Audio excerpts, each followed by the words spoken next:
My partner demanded access to all my social media accounts, arguing, if you have nothing to hide, you'll prove your loyalty. When I refused, he accused me of cheating and spread lies to our friends. I showed the chat logs and announced, the only thing I was hiding was my patience with your insecurity. We're done. I met Alex during my senior year at the University of Washington in Seattle. He was charming, always knew how to make me laugh, and had this way of making me feel like the most important person in the room. We started dating, and for the first year, everything was great.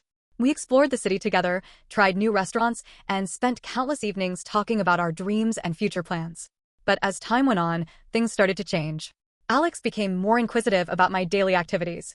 At first, it seemed sweet, him wanting to know about my day, my classes, my friends. But soon, his questions became more probing. Who were you texting during lunch? He'd ask, or why didn't you answer my call immediately after class? I brushed it off, thinking he was just being attentive. But the questions persisted and became more frequent. One evening, as we were walking along Alki Beach, Alex turned to me with a serious expression. Can I ask you something? He began. Of course, I replied, sensing the gravity in his tone. Would you be willing to share your social media passwords with me? Just so we have complete transparency. I was taken aback. Alex, I value our trust. I don't think sharing passwords is necessary. He sighed, frustration evident. If you have nothing to hide, why wouldn't you? It's just a way to prove your loyalty. I felt a pang in my chest. Alex, trust isn't about monitoring each other's every move. It's about believing in each other without constant validation. The conversation ended in an uneasy silence. I hoped it was a fleeting concern, but things only escalated. Alex began accusing me of being distant, of hiding things. He'd make offhand comments about my male friends, questioning the nature of our relationships. The warmth that once defined our bond was replaced with tension and suspicion. Then came the breaking point. I started hearing from mutual friends that Alex was insinuating I was unfaithful. He painted me as someone who couldn't be trusted, someone who was leading a double life. I was mortified. The very foundation of my social circle was shaking, and I felt isolated and betrayed. I couldn't let this narrative continue. I decided to confront the situation head-on. I gathered every message, every chat log that showcased the truth of my interactions. I wanted to be transparent, to clear my name. I called for a meeting with our close friends at our usual gathering spot, a cozy cafe near campus. As everyone settled in, I took a deep breath and began. I've heard the rumors, the accusations. I want you all to know the truth. I displayed the messages, the evidence of my fidelity and Alex's growing paranoia. The room was silent, the weight of the revelation sinking in. Turning to Alex, who sat with a mix of anger and embarrassment, I said, the only thing I was hiding was my patience with your insecurity. We're done. The aftermath was challenging. Mutual friends took sides, and the dynamics shifted.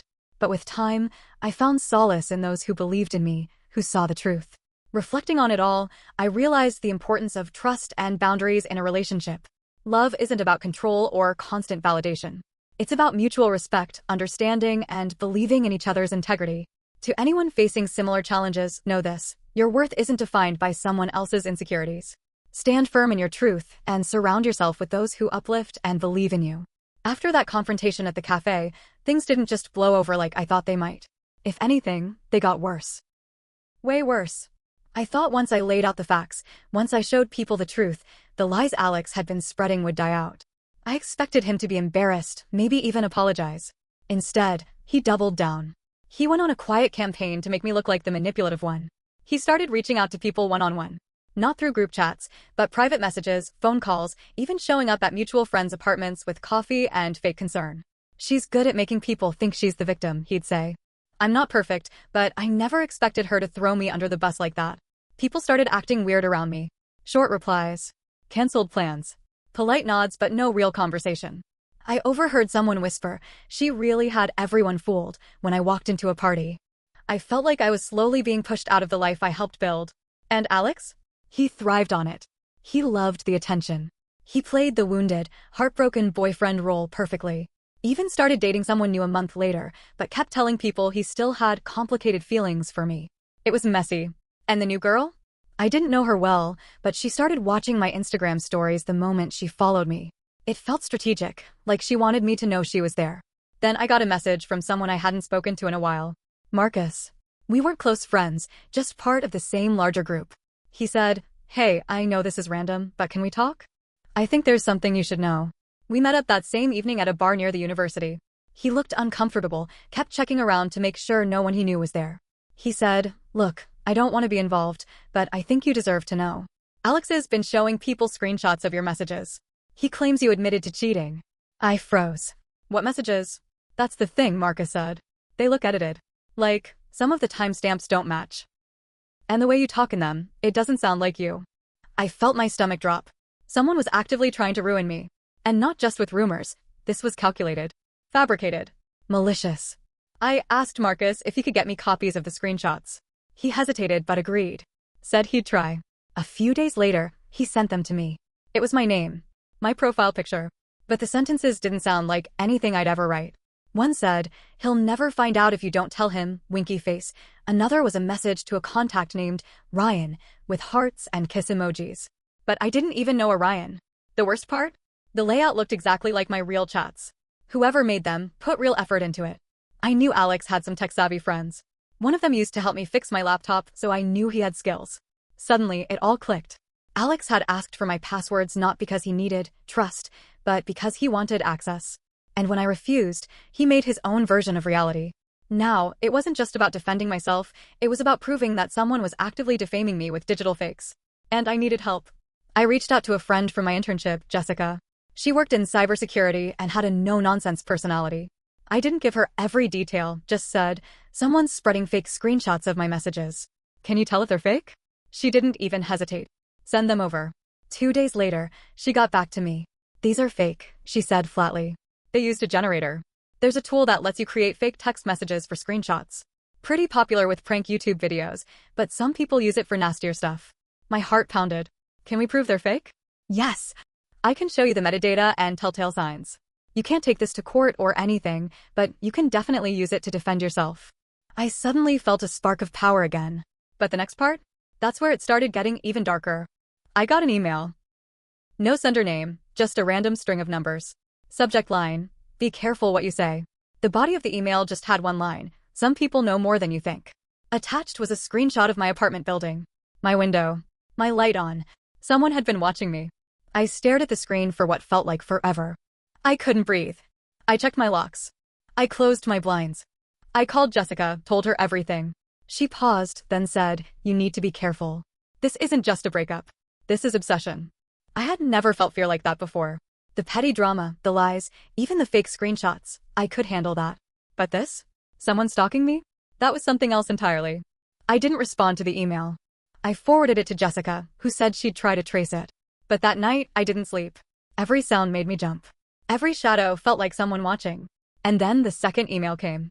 No subject. Just a video attachment. It was me, walking home from the store, from behind. That's when I knew I wasn't just dealing with a bitter ex. This was bigger than that. And I had to figure out what the hell I was going to do next. I stopped going out after dark. After that second email, I changed my route to work, started looking over my shoulder more often, and only met friends in crowded places. I told a few close people what was going on, but I didn't want to sound paranoid. Most of them believed me, at least they said they did, but the atmosphere was weird. Like they were scared they'd get caught in the middle. Meanwhile, Jessica was trying to trace the IP addresses. She said whoever was behind the emails was smart. They used a VPN, fake accounts, everything masked. But she found something interesting. The video file in the second email had embedded data from a specific phone model. She couldn't tell me the number, but she said it was the same model Alex used. That wasn't enough proof, though. It could have been a coincidence. But my gut said it wasn't. Then I found something on an old backup drive from months ago, a screen recording I took for a completely unrelated project. It was just me scrolling through my messages while narrating something for school. But on that recording, you could clearly see my actual messages. The layout, the tone, the timestamps. Jessica compared that video to the fake screenshots. There were subtle design differences. Font spacing. Emoji formatting. It was enough to show they weren't from the same app version. She said if I needed to defend myself, this was the kind of thing I could use. But that wasn't the twist. The real twist came from someone I hadn't spoken to in almost a year. Jenna. She used to date one of Alex's best friends, and we were friendly for a while until she suddenly moved away and ghosted the whole group. She messaged me out of nowhere. Said she heard what was going on and had something to tell me. We met at a diner off I-5, far enough that no one would run into us. She looked nervous, kept glancing at the windows. She told me Alex did the same thing to her. He didn't just ask for my passwords, she said. He installed a tracking app on my phone. Told me it was for safety, in case I ever got into trouble. I believed him. I stared at her. He tracked you. She nodded. And when I tried to leave, he threatened to make sure no one ever trusted me again. That's why I disappeared. I was scared. It felt like the floor dropped out from under me. He told people I was unstable, she added. Said I ran away because I was having an episode. He's good at that. Spinning things. I asked her if she still had any of the messages or proof. She said she deleted everything out of fear. But then she paused and said, wait, my old phone might still have something. I didn't reset it. I just threw it in a box when I moved. A few days later, she called me again. Said she found the phone and there were old messages from Alex threatening her if she ever spoke up. Some were vague. Some were clear as day. I showed all this to Jessica. She got quiet. This isn't just a guy with trust issues, she said. This is someone who's been manipulating and intimidating people for a long time. I finally went to the campus security office. I knew the screenshots and emails wouldn't be enough for serious legal action, but I needed to start a paper trail. I handed over everything: emails, screenshots, Jenna's messages. They said they'd open a file and suggested I get a personal protection order if anything escalated. I thought maybe things would slow down after that. But they didn't. Someone started leaving notes on my car windshield. Not threatening, just weird. We still see you. You're not as smart as you think. No fingerprints. Nothing traceable. Jessica suggested setting up cameras. I did. One for my apartment door, one for the parking lot, one inside by the window. Nothing happened for 2 weeks. I started to think maybe he got bored. Then one morning, I checked the footage and saw something that made my skin crawl. At 3:13 a.m., a man stood outside my apartment building, just far enough away to be blurry, wearing a hoodie and a mask. He didn't knock. He didn't approach the door. He just stood there. For 26 minutes. Then walked away. Jessica enhanced the footage as much as she could. It was useless for identification, but it was enough to get campus security to patrol more often. A few days later, I got an anonymous letter in my mailbox. No stamp. Just dropped in. You think you're winning. You're not. You should have just given me what I asked for. I knew it was Alex. But I didn't understand how he had this much energy for me. We hadn't spoken in months. He had a new girlfriend. He had his friends. Why was I still the target? That's when Jenna texted me again. I think it's not just you. I think he's doing this to more people. And that's when I realized I wasn't just dealing with a bad breakup. I was dealing with someone who made a habit of targeting, isolating, and tormenting women when they didn't give him control. And I wasn't the first. And probably not the last. But now I had proof. A growing collection. And people who were finally starting to see who he really was. What I didn't know yet was just how far he'd go to keep that from happening. Things were coming to a head, and I could feel it. That crawling sensation in my spine, the way my gut twisted whenever I checked my messages or stepped out of the apartment, it was getting worse. I couldn't sleep. I couldn't focus. I lived like I was being hunted, because in a way, I was. Then came the night of the charity event. It was hosted by a mutual friend, someone I hadn't seen in months because of everything going on. I wasn't even going to go, but Jenna convinced me. She said, you can't let him keep you out of your life. You deserve to be seen without fear. So I went. Dressed up. Hair done. Makeup sharp. I was nervous walking into the event space, but I reminded myself I had done nothing wrong. The room was buzzing with conversation, string lights hanging overhead, the clink of wine glasses filling the air. And then I saw him. Alex. He was across the room, arm casually draped around his new girlfriend, Amanda. I'd finally learned her name. She was younger than me. Quiet. Looked like she hadn't slept in days. My stomach turned when I saw how close he held her, how she flinched when someone brushed past her. He saw me too. For a second, his whole expression changed. Like a crack in the mask. Then he smiled. Wide. Fake. He whispered something in Amanda's ear and walked toward me. You look great, he said, calm as ever. I didn't respond. He kept going. Surprised you came. Thought you'd be too busy playing victim. People were watching now. I could feel the eyes. You should leave me alone, I said quietly, but firm. I know what you've done. And I'm not the only one. His smile faltered. Oh, he said, trying to play it off. Let me guess, Jenna filled your head with stories? She's not the only one. At that moment, Jessica stepped beside me. She wasn't dressed up like the others: jeans, hoodie, laptop bag slung over her shoulder. Actually, she said loud enough for others nearby to hear, we've compiled data from multiple people. Timelines. Screenshots. Old messages. Even video evidence. Alex looked around. People were paying attention now. Conversation stopped. His friends started drifting closer, curious. Amanda was standing awkwardly a few feet behind him, her arms crossed tight across her chest. Jessica continued, you've been stalking, manipulating, and harassing women for years. You think no one notices because you do it quietly and because we're taught to stay quiet. But it's over. Alex laughed, but there was panic behind it now. You're insane, he snapped. This is all just because I broke up with you. Amanda suddenly stepped forward. He never broke up with you, she said, voice shaky. He told me you cheated. Said you were obsessed and dangerous. That's why she trailed off, eyes wide. I thought I was helping him stay safe. My heart cracked a little. I'd been angry at her, jealous even. But now I saw it. She was just another one of us. I turned to her. You didn't know. It's not your fault. Alex's face turned red. This is a joke, he said. You think anyone's going to believe you? You're just bitter. You're all bitter. A friend of his, Chris, stepped forward. Dude, he said quietly, we've seen the screenshots. You sent them to me, remember? But the metadata doesn't match. I checked with someone. It looks fake.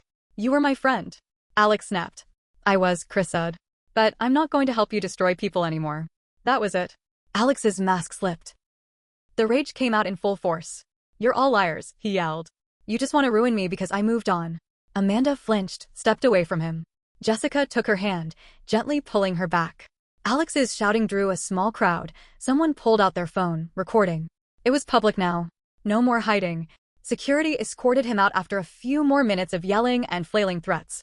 He didn't go quietly, but he went. His voice echoed as he was dragged down the hallway, still insisting he was the victim.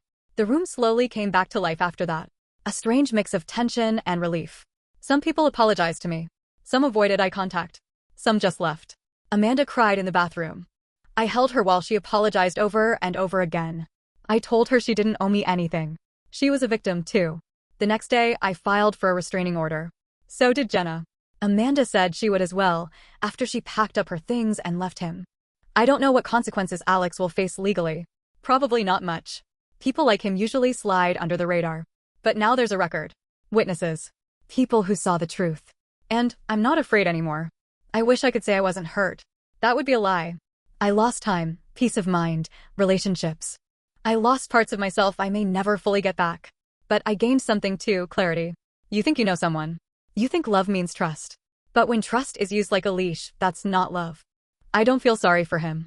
I feel sorry for the people who still don't see it. Who think control is a sign of devotion. Who think monitoring someone's life means you care. It doesn't. I'm rebuilding now. It's quiet, slow, but honest. And I'm finally free.